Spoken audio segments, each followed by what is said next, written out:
इस वक्त हम हरियाणा राजस्थान बॉर्डर पर हैं। यहाँ पर आंदोलन किसान यहाँ पर बैठे हुए हैं और बहुत सारे कार्यकर्ता किसान सभी यहाँ पर आए हैं और ये पूरा करीब 2 किलोमीटर का रास्ता जो है वो दोनों तरफ से जाम है और आगे हरियाणा जो सरकार है ये आंदोलनकारियों को आगे जाने के लिए नहीं दे रही है और उन्होंने बैरिकेड लगा दिया है, इसलिए सब कार्यकर्ता यहीं पर बैठे हैं और इस आंदोलन में सभी शामिल हैं। यहाँ पर आपको महाराष्ट्र के भी साथी मिलेंगे, बंगाल के भी साथी मिलेंगे, हरियाणा, राजस्थान, पंजाब, तो सारे साथी यहाँ पर जमा हुए हैं।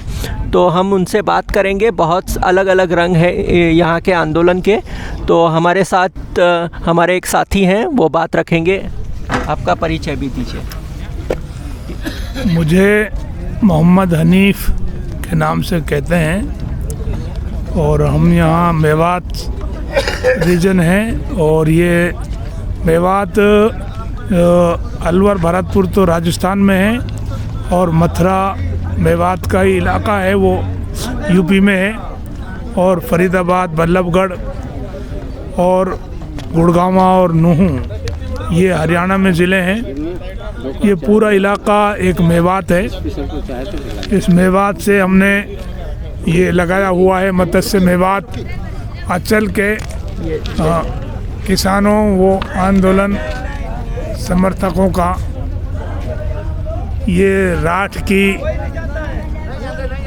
ये चूँकि राठ इसमें लिखा हुआ है, हाँ। राठ शाहजहाँपुर, ये राठ भी जो है ये इस इलाके को राठ कहते हैं और ये राठ और मेवात दोनों जुड़े हुए हैं। और इस राठ और मेवात की तारीख, इतिहास ये है कि 1857 में जब अंग्रेज़ों का यहाँ दमन चल रहा था तो उस मौके पर मेवात और राठ ने मिलकर यहाँ अंग्रेज़ों के ख़िलाफ़ लड़ाई लड़ी थी और इस इलाके के जो लड़ाकू लोग थे उनमें समद खां मेव था, ये झज्जर का नवाब साहब था और रावतुल्ला राम, ये लोगों ने मिलकर यहाँ अंग्रेज़ों के ख़िलाफ़ ज़बरदस्त लड़ाई लड़ी और उसी रीजन में अब ये हम पड़ाव डाल के पड़े हैं। और ये पड़ाव तो हमारा मजबूरी में है, हम तो दिल्ली जा रहे थे और हम जंतर मंतर पे पहुंचकर और हम अपने प्राइम मिनिस्टर को, अपने वज़ीर आज़म को अपनी बात कहना चाहते थे,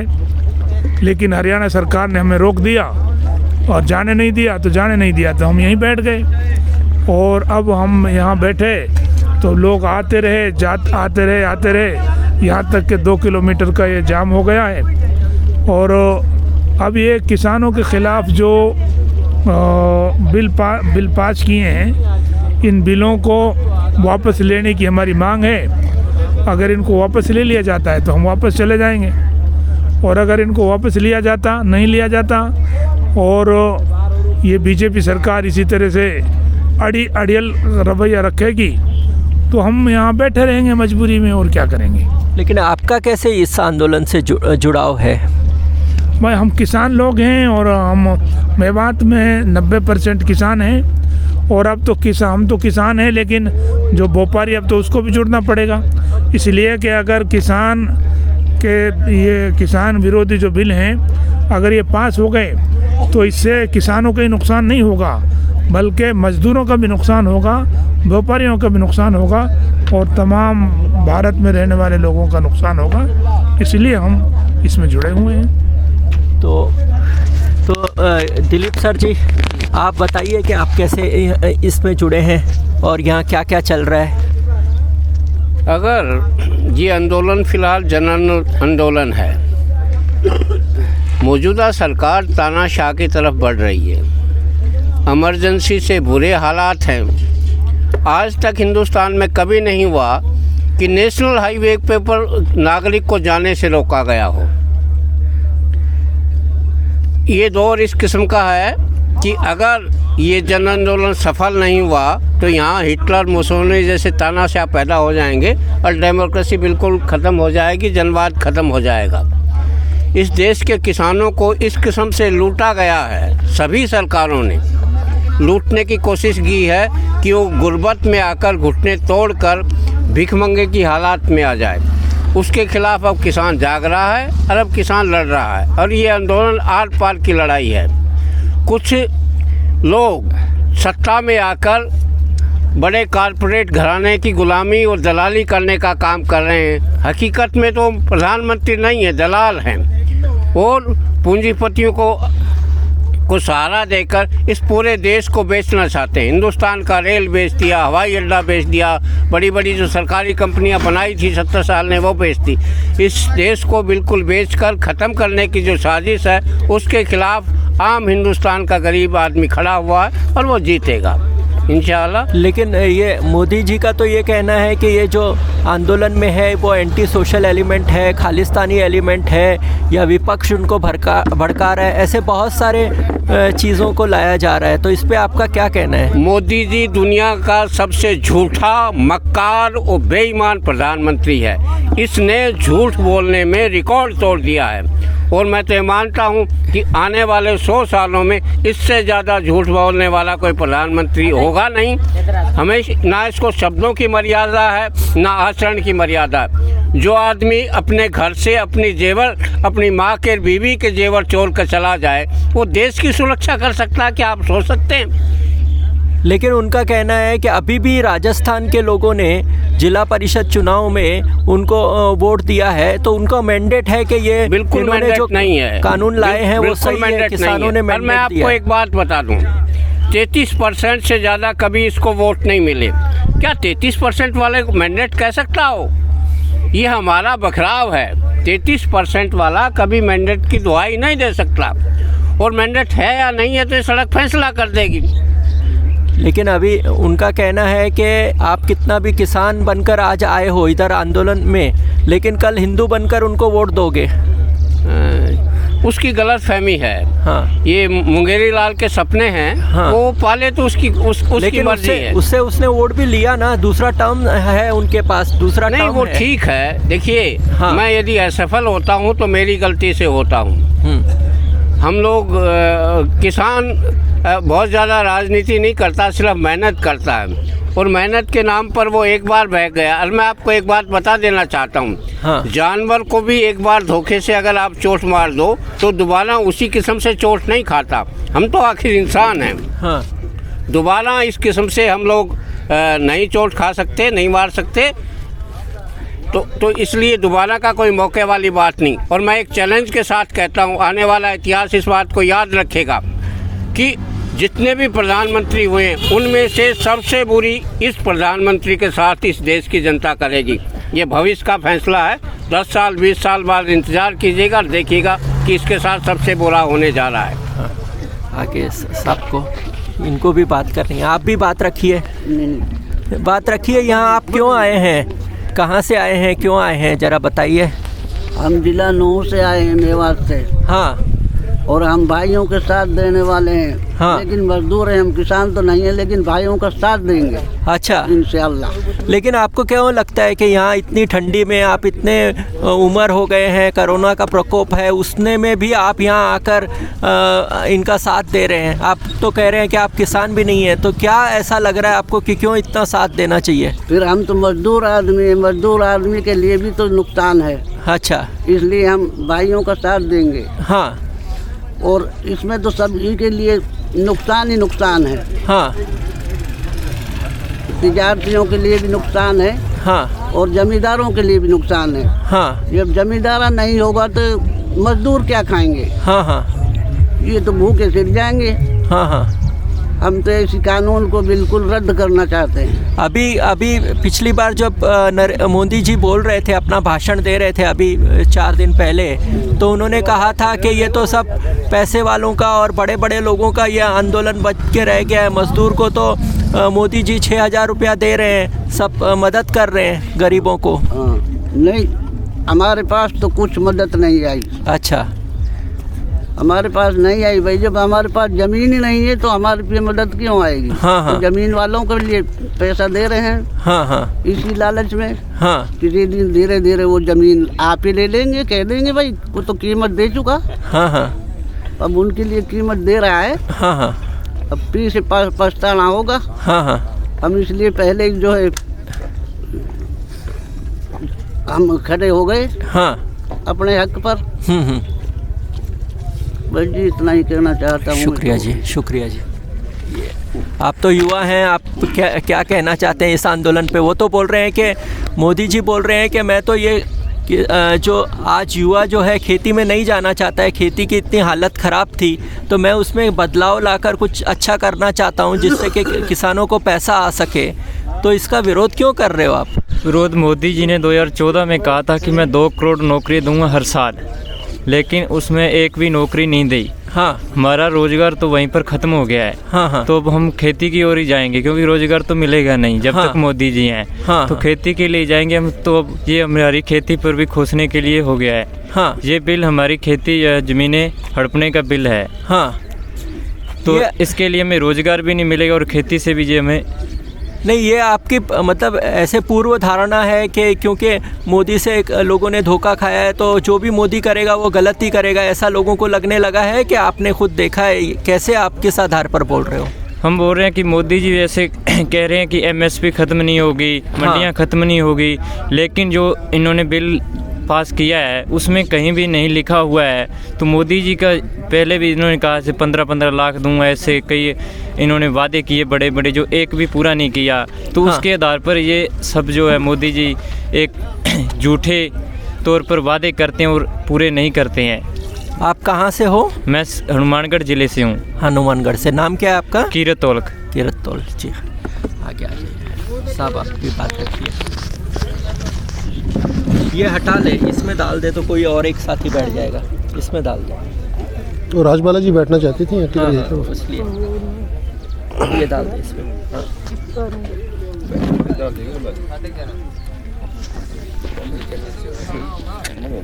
हाँ चल, हाँ बात रखिए आप। हाँ, आपका परिचय भी दीजिए और आपका जो सांस्कृतिक साथी ने बताया कि सांस्कृतिक पृष्ठभूमि भी है, आप उसको जानते हैं अच्छी तरह से, सांस्कृतिक इतिहास, तो वो इतिहास को भी जोड़ के बताइए।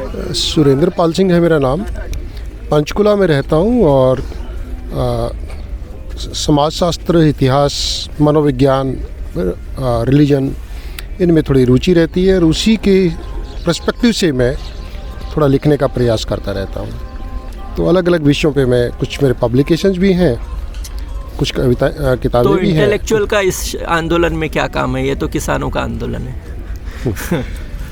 देखिए, ये आंदोलन मैं इसको सीधा सीधा कानून के सवाल पे नहीं देखता हूँ। ये एक बहुत व्यापक आंदोलन है, एक जन आंदोलन, जैसे कौंड दलीप सिंह कह रहे थे, जन आंदोलन है। और जन आंदोलन में बहुत सी धाराएं जुड़ती हैं। इंटेलेक्चुअल पिछले 6-7 साल से हम देख रहे हैं कि एंटी इंटेलेक्चुअल माहौल खड़ा किया जा रहा है लगातार। जो भी वेल मीनिंग है, कोई भी रीजनिंग की बात करता है, तर्क की बात करता है, उसको तो जलील किया जाता है, उसको तो देशद्रोही कह दिया जाता है, उसको अर्बन नक्सल कह दिया जाता है। और अब आजकल तो खालिस्तानी और पता नहीं क्या क्या कहना शुरू कर दिया है, खालिस्तान समर्थक, पाकिस्तान समर्थक, बहुत चीज़ें। तो इसलिए जो लोग थोड़ा सा चिंतन में, बौद्धिक चिंतन में से जुड़े हुए हैं, सरोकार रखते हैं, उनका तो ज़्यादा बड़ी ड्यूटी बनती है कि वो बदलाव के लिए जन पक्ष में अपनी आवाज़ उठाएं, अपनी लेखनी को और चलाएं, अपनी बात को रखें। ये ज़रूरी लगता है। तो ऐसा क्या है ये आंदोलन में कि इतना सब जो है, ऐसी परिस्थिति में आप यहाँ हैं, कैसे ये अलग आंदोलन है दूसरों से? पिछले 6 साल से बीजेपी का आईटी सेल ने एक नकली वातावरण तैयार किया हुआ था और उस वातावरण का जो केंद्र है, धुरी है, वो था हिंदू बनाम मुस्लिम। कि हर एक बात को एक फ्रेम बना दिया कि हिंदू बनाम मुस्लिम में फिट कर दो किसी तरीके से, और जनता को बरगलाते रहो, फेक स्टोरियां बनाते रहो, झूठी वीडियो चलाते रहो और झूठी कहानियां बनाते रहो, झूठा इतिहास बनाते रहो। ये लगातार चलता रहा। हमारे सामने कोई बहुत दूर जाने की बात नहीं है। 9 महीने पहले की बात करते हैं, कोरोना जिहाद के नाम पे। अब तो वो बॉम्बे हाई कोर्ट ने, दिल्ली कोर्ट ने सारा कुछ उनका पर्दाफाश कर दिया कि कोरोना जिहाद के नाम पे उन्होंने इंसानियत का कितनी बुरी तरह तार तार कर दिया कि एक आम मुसलमान अगर सब्जी बेच रहा है तो उसको जलील होना पड़ रहा है, उसकी पिटाई हो रही है। एक कोई भी नोट नीचे डाल कर उसकी वीडियो बना रहा है, देखो ये मुसलमान ने जो है ना कोरोना फैलाने के लिए किया। और लोगों में लग रहा है कि अरे वास्तव में ये तो जनाब ये महामारी फैलाने वाले हैं, ये तो जानबूझ के षड्यंत्र कर रहे हैं। और किसी भी गरीब मजदूर गरीब मार हुई है मेनली इसमें। कोई दुकानदार है, कोई सब्जी बेचने वाला है, कोई फल बेचने वाला है, सबको पकड़, किसी की पिटाई हो रही है, किसी की जलालत हो रही है। कुछ ये सारा कहाँ क्यों किया गया? क्योंकि ये उनकी बहुत बड़े साजिश करता है और इस 6 साल से लगातार उनका इस तरीके से काम चल रहा था।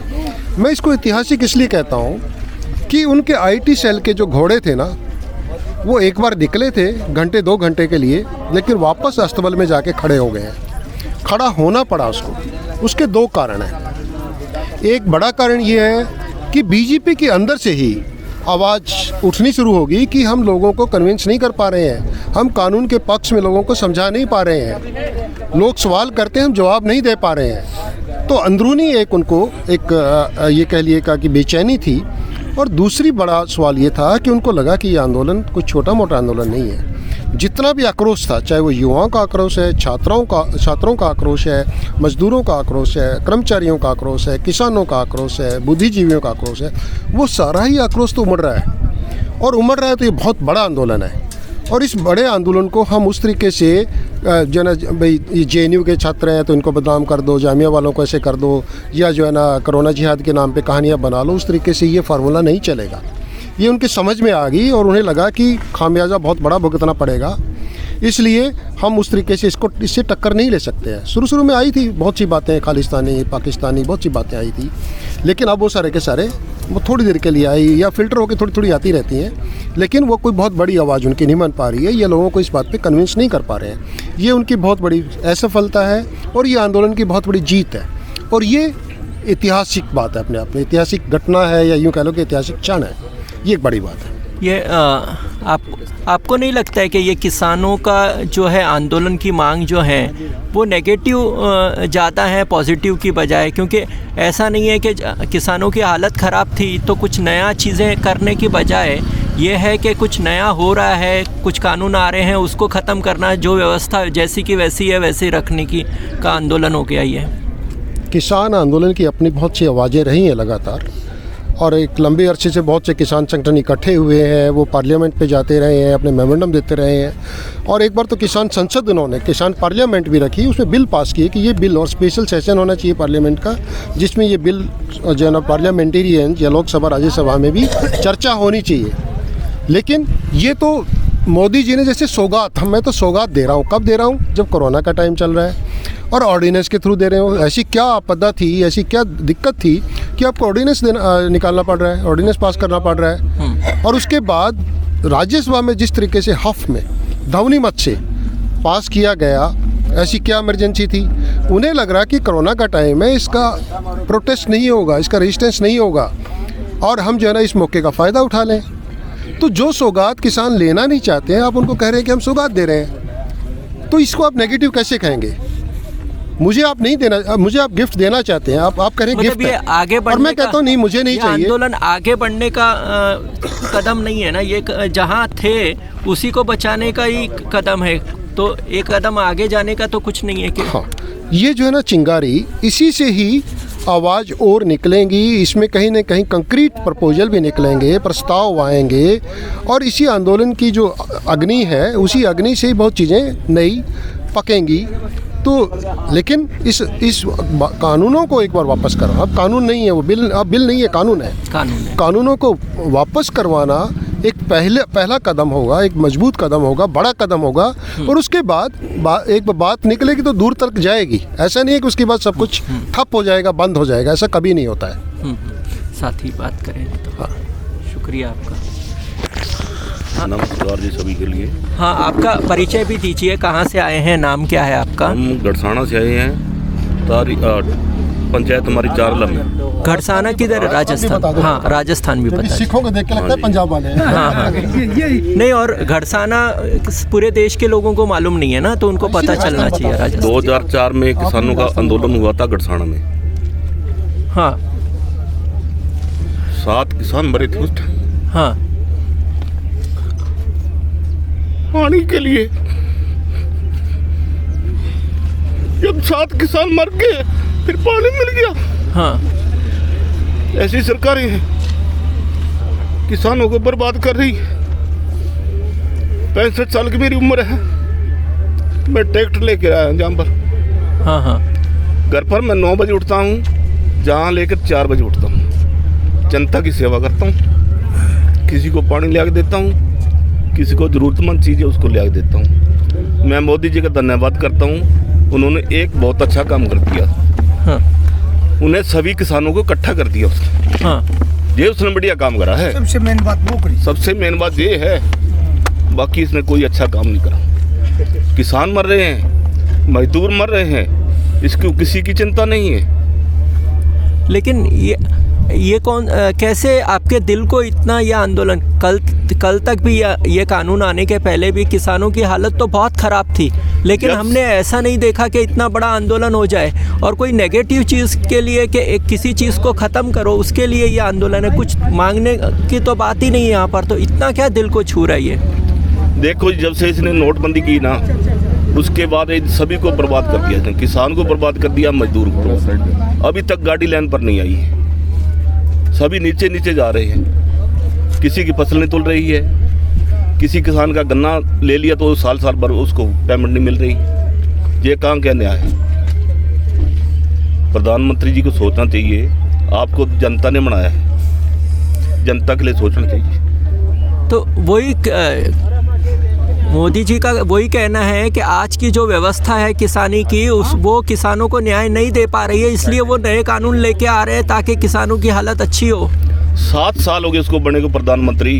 कौन सा इसने अच्छा काम किया किसानों के लिए, बताओ? क्या किसानों की आय दुगनी हो जाएगी? क्या कर दिया इसने? कौन सी दुगनी कर दी? जिसका वायदा था पाकिस्तान को पानी बूंद भी नहीं दूंगा, वो पानी क्यों दिया पाकिस्तान को? हमारी राजस्थान केनाल के ऊपर ज़मीन है, 17 दिन की बंदी है, 1 महीने में 1 बार लगती है। किसान क्या करेगा बताओ?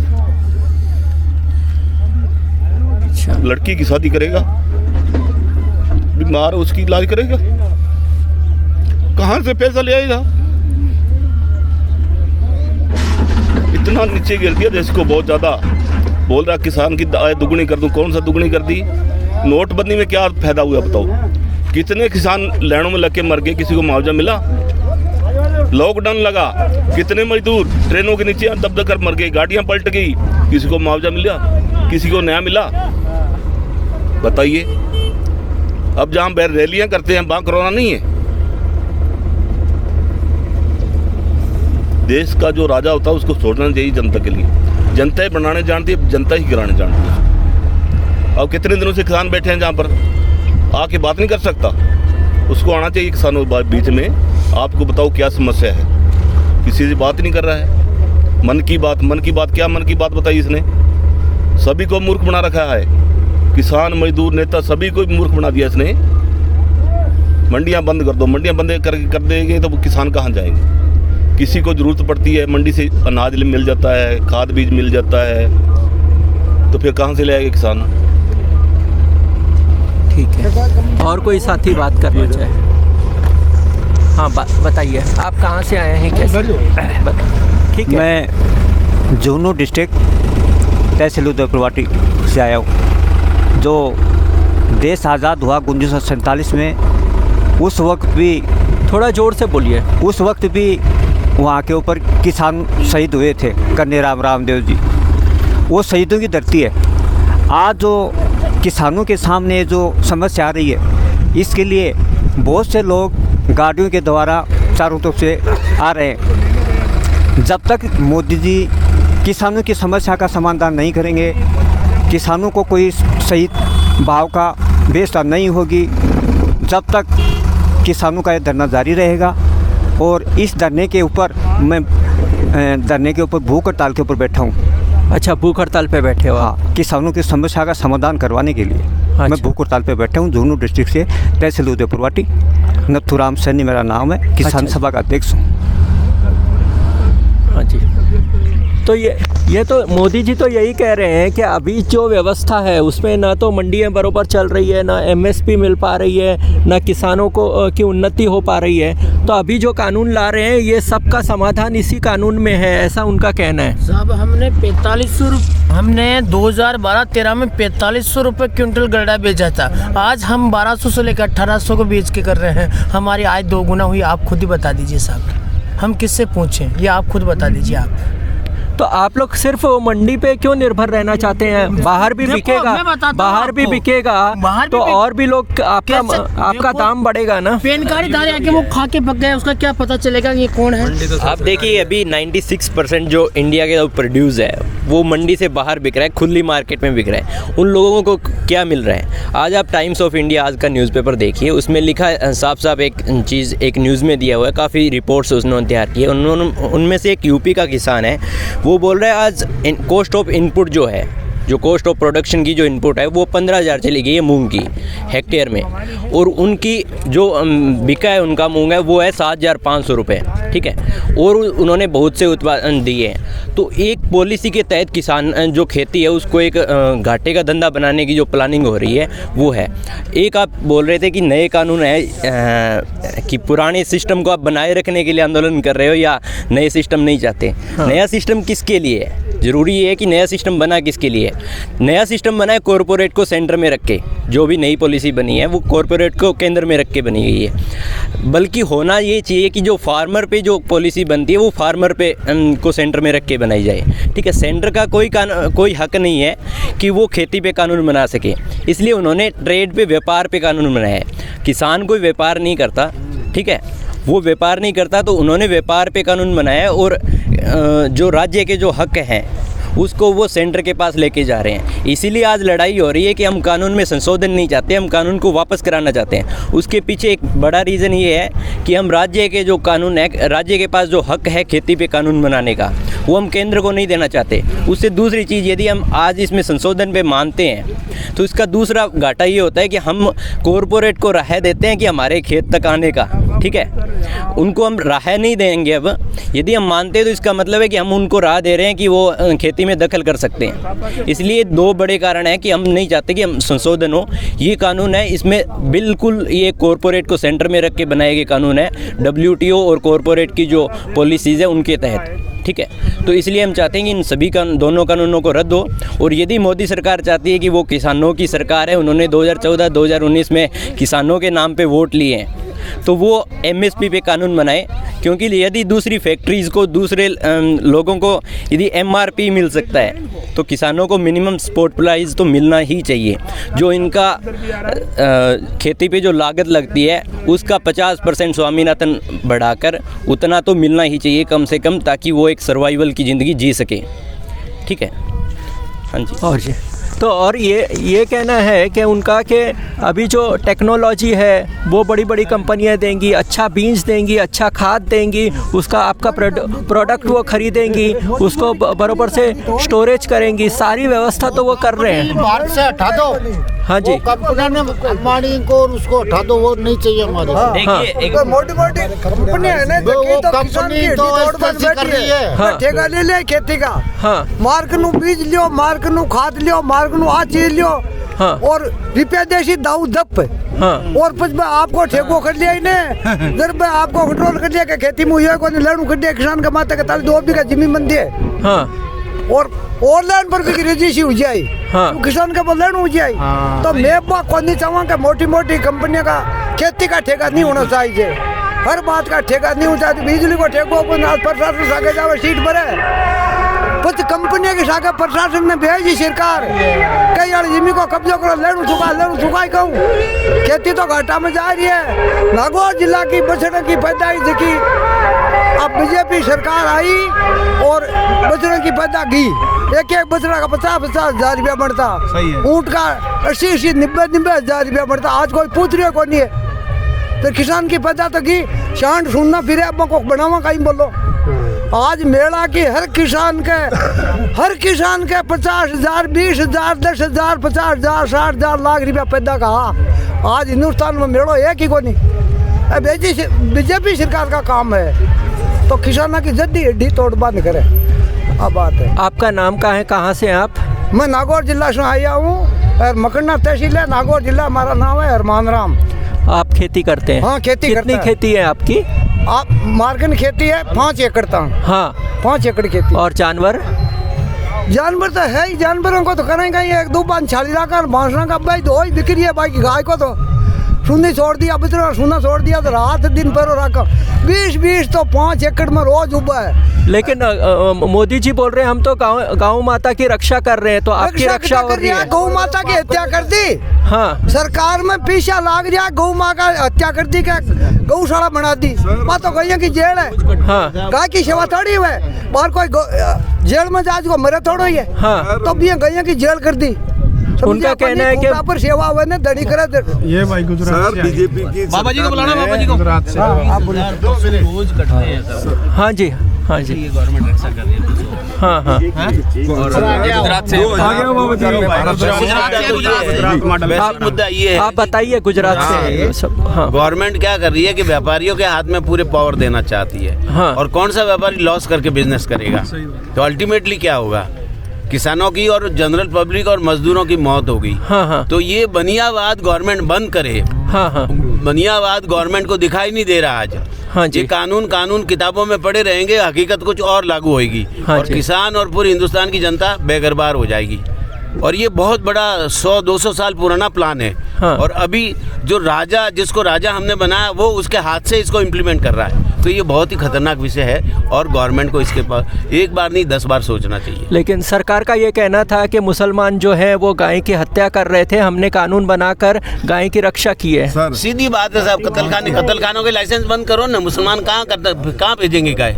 यूपी में कितने दे रखे हैं साहब जी लाइसेंस यूपी में मैं आपको बताता लाइसेंस आपने हूँ 2014 तक भारत से 8,000 करोड़ का निर्यात होता था।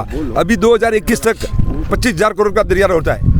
कहाँ कत्ल खाने बंद करवाए और बदनाम कौन हो रहा है? बुच्चर खाने बंद नहीं किए। बुच्चर खाने छोटे छोटे थे वो बंद करवाए और बड़े बड़े को लाइसेंस दे रहे हैं। और जितने भी कत्ल खाने किनके हैं? ब्राह्मणों के और बनियों के। और बदनाम कौन हो रहा है? मुसलमान मजदूरी कर रहा है, जबकि एक भी मुसलमानों का कत्ल खाना नहीं है। मोदी जी को हम सलाम करते हैं, मगर आज हमारे किसानों भाइयों की क्या हाल हो रही है। एक जो फैक्ट्री बनाता है, वो सामान बनाता है, तो उसकी कीमत वो करना है। तो हमारे किसान भाई जो खेती करते हैं, जो अनाज पैदा करते हैं, उसकी कीमत कौन करना चाहिए? हमारे किसान भाई। जय जवान जय किसान का नारा था। आज हमारे किसान भाई ये बुढ़े मेरे पिता समान, हमारे दादा समान ये रोड पे बैठे, काहे के लिए बैठे हैं? ये भीख दे रहे हो क्या हमारे को? सरकार हमारा हक है, हक के लिए लड़ रहे हैं हम। वो तो 6,000 रुपया दे रहे हैं ना। 6,000 से क्या होता है सर? 6,000 से क्या होता है? भीख चाहिए क्या? हमारे किसान कहते हैं हम 10,000 देंगे, हमें कीमत चाहिए हमारी, ठीक है। और आज देश का गृह मंत्री निकाय चुनाव में मतलब प्रचार करता है, इससे शर्म की बात क्या हो सकती है? पूरे विदेशों में इनका क्या, विदेशों में इनकी तूतू हो रही है। असली आज किसान को मतलब क्या है, लागत में ये क्या दुगनी करेंगे, 22 में करेंगे, तो अब क्या है आपको? अब करने में क्या शंका है इसमें? अभी मोदी जी को तो ये लगता है कि देखो हम कुछ भी करें, नोटबंदी की या किसानों के फैसले या और भी कानून बनाएं, उससे हमको कुछ फ़र्क नहीं होने वाला है। चुनाव के टाइम पे हम हिंदू मुस्लिम करा के दो डिवाइड करके, दो फाड़ करके हम वोट ले लेंगे। उनको तो ऐसे ही लगता है। हम पाली जिला से बोल रहे हैं, पाली जिला के हैं रहवासी। हाँ। जेतरण तहसील है और गांव गरनिया मेरा। हाँ जी, ठीक है साहब, हम घर पे नहीं थे, हमारे बच्चे भी नहीं थे और हम भी नहीं थे। ठीक है, हम सभी मजदूरी पे हैं। ठीक है मालिक, तो ये सरकार ने ऐसा किया, मेरे मकान आज से 20-25 साल से मेरा कब्जा है, 25 साल से 25-26 साल से मेरा कब्जा है और मेरे मकान बना हुआ है। उसने सरकार ऐसी है जो वो पार्ट पूरा कर दिया। उसके सामान है अंदर, वो सामान पूरा भी सामान भी अंदर है, जो खाने पीने का राशन है, जो हमारे राली गुदड़ा है, हमारे खाट है, वो सभी मालिक वो उसने नष्ट कर दिया मालिक। तो अभी तो मोदी जी ने फैसला सुना दिया है कि हम कोई बदलाव नहीं करने वाले हैं। कानून जो है वो हम बदलाव नहीं करने वाले हैं। ये उन्होंने, क्योंकि आप लोगों को बहकाया जा रहा है, उनका कहना है। नहीं, हम क्या पागल नहीं है सर? हमको पागल कुत्ते पहले तो भाई साहब आप बताए ना 6,000 रुपया। हाँ। तो क्या मोदी साहब ने 6,000 रुपया दे के वो ऐसा समझता है कि हमारा किसान अहमदाबाद के अंदर साइंस सिटी रोड पे एक बंगला खरीद लेगा, गाड़ी ले लेगा? क्या 6,000 रुपये में गाड़ी बंगला खरीद लेगा? इतना कर्जा दे दिया क्या? हमें तो हमारी फसलों की कीमत चाहिए। अनूप स्वामी जी महाराज ने जगत हितकारी की किताब में एक बात लिखी है कि अगर जगत हितकारी, किसान हमारा माँ बाप है, पूरा विश्व को पालने वाला है। ये पूरे विश्व के बच्चे को, छोटे छोटे बच्चों को पालने का काम किसान ने किया है। प्रधानमंत्री मोदी जी, आपने खुद की ताकत के बल पर सौदागर महाजन बनियों के दबाव द्वारा सुझाया हुआ किसान लागू कर जिसका विरोध करते हुए आज करीब 25-30-35 किसानों का बलिदान दे दिया। क्या मोदी जी बलिदान दिया है? आपने उसका मर्डर कर दिया है बाबू। आपका नाम क्या है? मेरा नाम गोविंद भाई पटेल, मैं अहमदाबाद से हूँ। अच्छा। गुजरात अहमदाबाद से हूँ। तो गुजरात से कैसे आ गए? वो तो नहीं बाबू, ये देखते हैं ना, हमारा फर्ज बनता है ना बाबू, हमारा फर्ज बनता। नहीं ऐसी कोई बात। आज गुजरात मॉडल को बता रहा है ना, कोई गुजरात मॉडल नहीं है। हाँ, कोई गुजरात मॉडल नहीं है। हाँ। आप अहमदाबाद में आएंगे तो पता चलेगा गुजरात मॉडल कौन सा है कौन सा नहीं है। आप आएंगे तो पता चलेगा। सबसे ज्यादा दारू गुजरात में बिक रहा है। हम पैदल आ रहे हैं, खाने गाँव चालान गुजरात से जारी है। हम पैदल आ रहे हैं, यात्रा करते करते आ रहे हैं, इसीलिए मैंने ये भगवा पाना ले लिया कि हमारा घर भी गया ये। हाँ जी। हैं तो फिर मैंने पाना ले लिया। मैं यहाँ यात्रा करते करते मैं कि यहाँ चलेंगे जरूर, भाषण दे देंगे जरूर, मेरे जो शब्द आएगा 2 शब्द वो बोलेंगे हम। ठीक। अब बच्चे कहाँ जाएंगे, कहाँ रहेंगे, वो बताओ। ये बताओ आपने। वो हम घर भी नहीं थे, हमारे क्या पता कुछ पैसे भी होगा 5-25 रुपया है, कुछ राव रकम भी होगी उसके अंदर, घर के अंदर। उससे घर के ऊपर चदर छाया हुआ, उसके पूरा भी ऐसे बुलडोजर फेर दिया उसके ऊपर। आप बताइए आपका नाम और परिचय। मेरा नाम रविंदर चौहान है और मैं आज़ाद नगर हिसार से आया हूँ। हाँ जी, हरियाणा से। हाँ, और भारत के आइन में अपनी सच्ची श्रद्धा और ईमानदारी से मैं उसको मानता हूँ। ये अलग बात है कि मेरे पास ज़मीन का एक टुकड़ा भी नहीं, रहने के अलावा जो ज़मीन है हमारी सिर्फ वो है। लेकिन मेरा जो परिवार है वो आज से 20 साल पहले तो मेरे पिताजी जो थे वो खेती करते थे। आज जिसके पास ज़मीन का टुकड़ा नहीं है वो 35,000 रुपये पे ठेका लेकर के फिर भी सोचता है कि अपने बच्चों को पाल दूंगा। लेकिन मोदी ने जो ये काले कानून हमारे ऊपर थोपे, इनसे तो जिसकी ज़मीन है वो तो प्रभावित होगा, लेकिन जो ठेके पे लेकर अपने बच्चों का पेट पालता था उसको भी जिंदा मारने का काम मोदी सरकार ने करा है। और थोड़ी देर पहले बात गुजरात मॉडल की चल रही थी। गुजरात मॉडल सारी दुनिया को और ख़ासकर भारतवर्ष के हर एक स्टेट को पता है। जो मतलब जो धर्म की अफीम नहीं चाटता, जो धर्म की जो अफीम है उसका सेवन नहीं करता, उस आदमी को बखूबी तरीके से पता है गुजरात मॉडल क्या है। मज़हब के नाम पर दंगे करवाना, इनका तो कोई बच्चा मरता नहीं। बच्चा मरता है तो धर्म की अफीम चाटता है, जैसे कोई हमारा मुस्लिम भाई मर जाता है, कोई हिंदू मर जाता है। लेकिन ये राजनीतिक रोटियां सेकने का काम करते हैं। ये उनका गुजरात मॉडल है। 2002 में जो गुजरात में दंगे हुए थे, असली रूप में गोधरा कांड जो हुआ था वो असली इनका गुजरात मॉडल है। और बाकी जो ट्रंप आया था अमेरिका का जो राष्ट्रपति था, विकास का नाम पर देखा होगा आपने, इतना विकास गुजरात का करा कि इनको विकास को ढकना पड़ा दीवार चिन करके। मैं तो आज़ाद नगर का एक छोटा सा एक जिम्मेदार भारत जो वर्ष है इसका एक जिम्मेदार नागरिक होने के नाते मैं एक ही बात कहना चाहूँगा, ये फसल और नस्ल बचाने की लड़ाई है। जो कट्टरपंथी समुदाय हैं, कट्टरपंथी कोई भी हो सकता है, लेकिन खासकर आज जो भाई से भाई को मरवाने का काम करता है उनको मुंह तोड़ जवाब दें।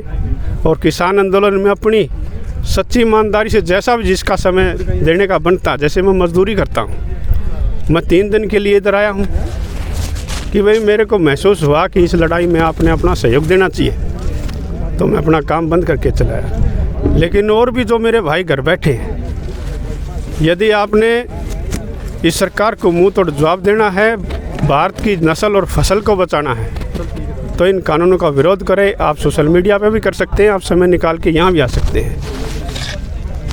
तो मैं तो एक छोटी ही बात कहूँगा कि नदी के पास में घर है, गमों का पाड़ा है। नदी के पास में घर है, गमों का पाड़ा है। खबर मिली है कि सैलाब आने वाला है। खबर मिली है कि सैलाब आने वाला है। मैं हादसे में बच गया, हैरत की कोई बात नहीं। ये हादसा तो किसी रोज़ होने वाला है। यदि आप आज इस देश को बचाने में कामयाब नहीं हुए तो ये देश के हालात जो आने वाले समय में और भी दयनीय होंगे।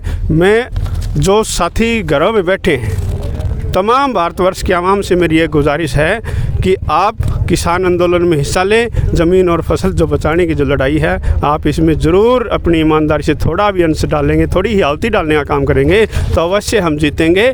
और मोदी जो आज हिटलर का रूप लेकर अपनी पीठ छाती थपथपाने का जो कार्य कर रहा है, उसको कुर्सी से नीचे लाने का काम करेंगे। जय भीम, जय भारत, जय छोटू राम। आपका परिचय भी दे दीजिए। मेरा नाम आनंद यादव है। मैं इसी भूमि का आदमी हूँ, अलवर ज़िले का रहने वाला हूँ। मेरा यहाँ से 11 किलोमीटर दूर गांव है सानोली।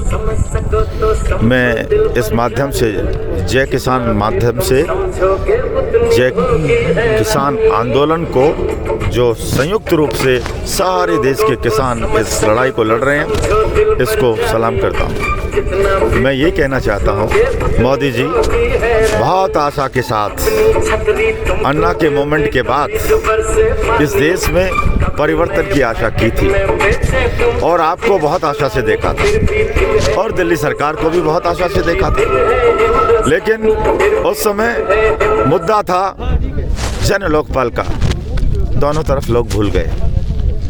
लेकिन आपने इस देश के दिमाग में अपने एक छवि पेश की कि आप एक चाय वाले हैं, एक चाय वाले गरीब के बेटे हैं। लोगों को आशा हुई थी कि एक गरीब का बेटा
खेती करने वाला व्यक्ति पहले जिनकी ज़मीन किराए पे लेता है उनको 15,000 देता है।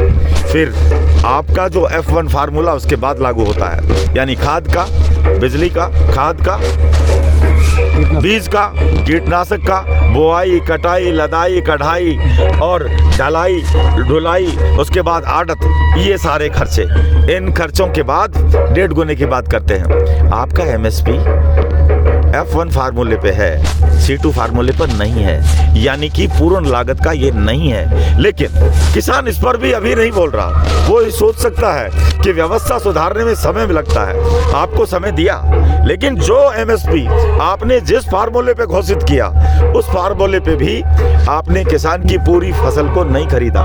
आज जिन स्टेटों के अंदर आपकी अपनी सरकारें हैं, आप अपनी छाती पर हाथ रख के आप कहते हैं कि आप बहुत बोल्ड हैं, और मैं भी मानता हूं कि आपकी कदर बहुत लोग करते हैं, आपके कई डिसीजंस को लोग बहुत लाइक करते होंगे, लेकिन मैं बताना चाहता हूं वो मूल मुद्दों से हट करके नए ध्यान भटकाने वाले हैं। मोदी जी, आप मूल मुद्दों पर आइए। मूल मुद्दा था, आपने कहा था बेरोजगारों को रोजगार, आपने कहा था भ्रष्टाचारियों को जेल, आपने कहा था विकास के लिए वो काला धन हम लाएंगे, वो सब चीज तो भूल गए, और किसान को उसकी लागत का 1.5 गुना आप देंगे।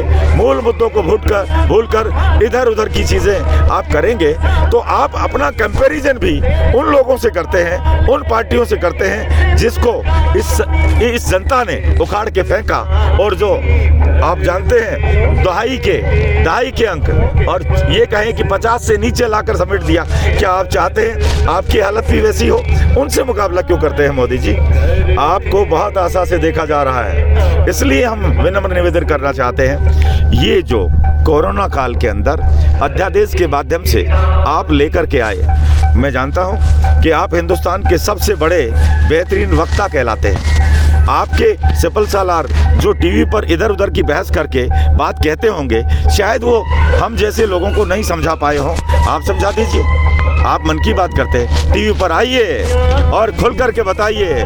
जब देश की जनता आपकी बात नहीं समझ रही हो तो मोदी जी समझ लेना कि आप कि कुछ समझने वाले लोग गलत शोर मचा रहे हैं। आज मीडिया का बहिष्कार आम जनता करने लगी है। मोदी जी ये मीडिया के मालिक नहीं हैं, और ये मीडिया के माध्यम से नहीं बोल रहे हैं, बल्कि सोशल मीडिया के माध्यम से बोल रहे हैं। इसलिए कहना चाहते हैं, सोशल मीडिया की सुन लीजिए मोदी जी, आप मन की बात कर रहे हैं, किसान के मन की बात सुन लीजिए मोदी जी। और ये लोग ये जो ठंड के अंदर ठिठुर रहे हैं, ये किसी एक स्टेट के नहीं हैं। इसको रंगत देने का जो प्रयास था कि ये पंजाब के लोग हैं, ये हिंदुस्तान का गुलदस्ता है मोदी जी। मैं दूसरी चीज कहना चाहता हूं मोदी जी, ये किसान ही चौपट नहीं हुआ, व्यापार चौपट हो गया। ये रीढ़ की हड्डी है, इनकी जेब में पैसा होगा तो व्यापार चलेगा।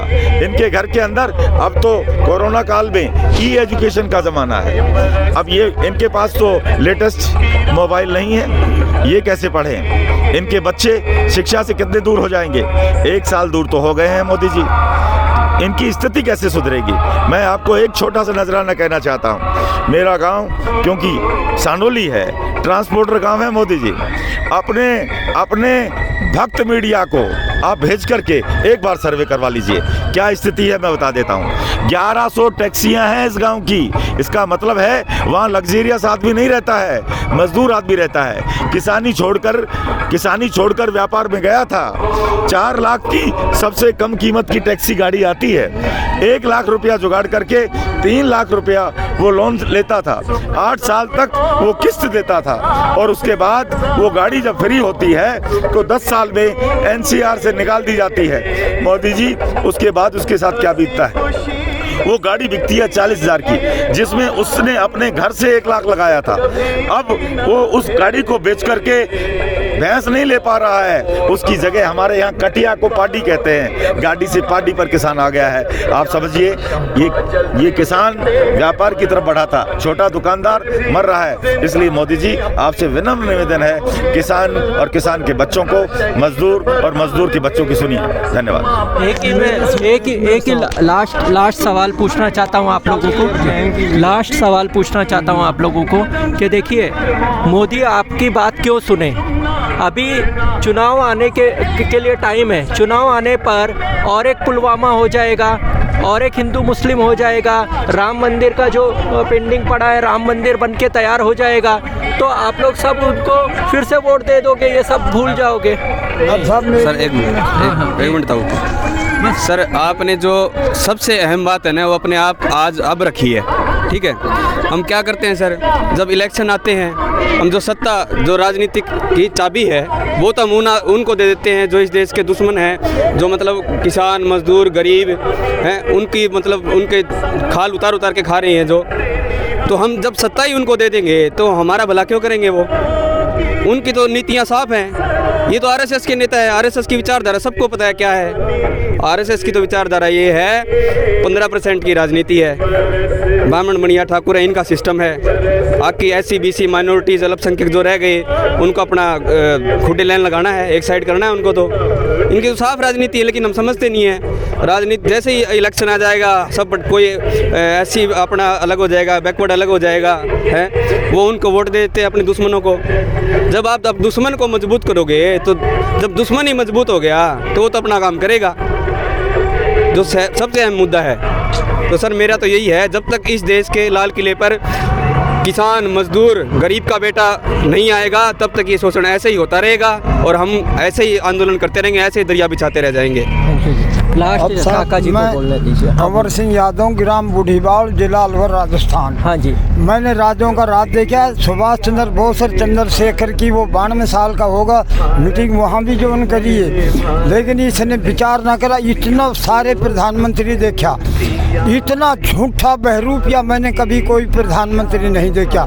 अच्छे दिन आएंगे किसानों को, मैं 15-15 लाख रुपया दूंगा और इनको, यानी आप इतनी टाइम ना है कि और को भी बोलना है, यानी इतना बहरूपिया मैंने कभी भी कोई प्रधानमंत्री ना देखा। किसानों के लिए अच्छे दिन ऐसा नारा लगाते रहो और झूठ बोलते रहो। 15-15 लाख का लोभ में भी आगे हमारा देश लालची सारे भगवान हो जाओगे। 2 करोड़ नौकरियां दूंगा, इतना छड़िया देश को और वादा करा। वादों की हरियाली दिखा बदरंग करे मोदी ने, और देश लाइन में लगा दिया जनता तंग करी मोदी ने। जनता से वादा किया था काला धन लाऊंगा, 15-15 लाख रुपया खाते में डलवाऊंगा, नहीं किसी को खाने दूंगा ना मैं खुद खाऊंगा। अर्थव्यवस्था जो चल रही थी वो भी भंग करी मोदी ने, देश लाइन में लगा दिया जनता तंग करी मोदी ने। 15 लाख तो दूर रहा, 1 लाख भी ना डलवाया, और खुल्लम खुल्ला लूट मचाई ना भ्रष्टाचार मिटाया। तेल का भाव बढ़ा दिया जनता तंग करी मोदी ने, और देश लाइन में लगा दिया जनता तंग करी मोदी ने। काट की हांडी एक बे चढ़ती नहीं दोबारा, चढ़ती नहीं दोबारा, और काट की हांडी एक बे चढ़ती नहीं दोबारा। इब के चुनाव में दोनों हाथ माथा कूटेंगे जब वोटों का खुले पिटारा। उसको ये ना सोचा कि इन किसान जब अंगड़ाई लेते अंग्रेजों को भी भगा दिया, और जलियांवाला बाग में जब उन्होंने डाहिर ने जुल्म किया था किसानों पर, जब अंगड़ाई ली थी तो नंदन में भी जाकर वीर उधम सिंह ने डाहिर को मारा था। भगत सिंह को खूब पतली उसकी माफ़ी, तो माफ़ी नहीं मांगी भगत सिंह ने, सीना तान के खड़ा हो गया। फिर उसकी माँ ने खूब कहली अब तू माफ़ी मांग ले। गांधी ने कही, गांधी जी की चिट्ठी पढ़ के हंसी भगत को आई, निरपराध मांगना माफ़ी असली कायरताई। फिर नो बोलो माँ माफ़ी तो नहीं मांगो, मैं तेरा ब्याह करूँगी। जब हाथ जोड़ के ने बोलो एक रिक्वेस्ट कर ले, अपनी तमन्ना पूरी कर ले, पर आंसू मत काट दी, फांसी मेरे ज़रूर लगेगी। तब उसके एकदम से देशभक्ति उसी माँ में भावना आ गई। और जब राजगुरु सुखदेव का हथकड़ी लगी तब उसने गीत गाया, हंसी गई। देश में बर्बादी है, ये लानी हमें आज़ादी है, आओ बहना गीत गावे मेरे भगत की शादी है। हाथों में जंजीर डाल के चपड़ासी ने पकड़ी है, ये मत समझो भारत वालों हाथों बीच तकड़ी है। गोरे गोरे गात में ये बंधा कंगना हाथ में, फिर संग में चले बराती है। राजगुरु सुखदेव भगत के संग बराती जाएंगे, साले ससुरे भगत सिंह के मौत हार पहनाएंगे। आओ बहना गाने को, चले बारात चढ़ाने को, फिर भुआ बहन और भाती है। मेरा बेटा भगत सिंह ये शादी मौत के साथ करे, चौबारे में बैठ करके प्रेम पीर की बात करे, नथु सुसंकार करे, ये मंत्रों की बौछार करे, फिर पंडित पुरोहित भाती है। देश में बर्बादी है, यानी हमें आज़ादी है, आओ बहना गीत गावे मेरे भगत की शादी। जय हिंद जय भारत जिंदाबाद। जहाँ पर युवाओं से अपेक्षा की जाती थी कि वो भगत सिंह का झंडा लेकर आगे आए, वहाँ पर बुजुर्ग जो हैं वो भगत सिंह की बात कर रहे हैं और उनके गीत गा रहे हैं, तो ये आंदोलन जरूर सफल होगा। आप सभी लोगों का धन्यवाद। लड़ेंगे जीतेंगे।